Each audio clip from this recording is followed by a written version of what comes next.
अगर आप एक कंप्यूटर बैकग्राउंड से आते हैं, यानी आप एक कंप्यूटर स्टूडेंट है या कंप्यूटर से रिलेटेड कोई काम करते हैं, तो आपके एग्जाम में कंप्यूटर से रिलेटेड एक क्वेश्चन तो आना बनता ही है। वो चाहे आपका एग्जाम हो या फिर आपका इंटरव्यू हो, एक क्वेश्चन जरूर आपसे पूछा जाता है और वह क्वेश्चन है क्या होता है डेटा और क्या होता है इंफॉर्मेशन, यानी डेटा और इंफॉर्मेशन के बीच में क्या अंतर है।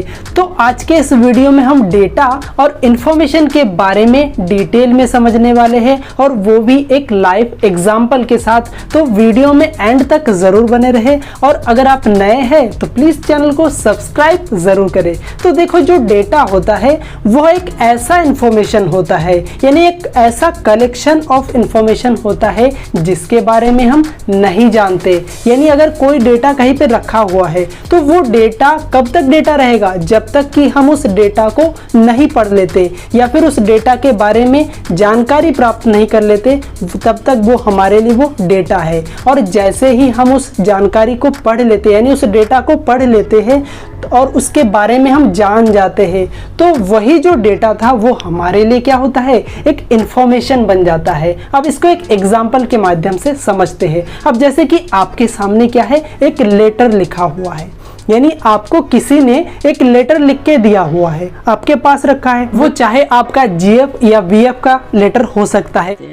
प्यारी समझ गई है तो वह लेटर आपके लिए क्या है, एक डेटा है। कब तक, जब तक आपने उस लेटर को पढ़ा नहीं है, आपने जब तक उस लेटर को देखा नहीं, उसके बारे में पढ़ा नहीं है, उसके जानकारी को आपने प्राप्त नहीं कर लिया, तब तक वो आपके लिए सिर्फ और सिर्फ एक डेटा है। और जैसे ही आपने इसको खोला, खोलने के बाद आपने उसको पढ़ लिया, आपने सारी चीज़ें उसमें पढ़ ली कि क्या लिखा है, कहाँ क्या लिखा है, कहाँ कब मिलना है, ये सारी चीज़ें जैसे ही आपने देख लिया, आपने पढ़ लिया, तो वही जो डेटा रखा हुआ था, एक लेटर रखा हुआ था, आपके लिए क्या हो गया, आपके लिए एक इंफॉर्मेशन का काम करने लगा। वो आपके लिए एक इंफॉर्मेशन बन गया है।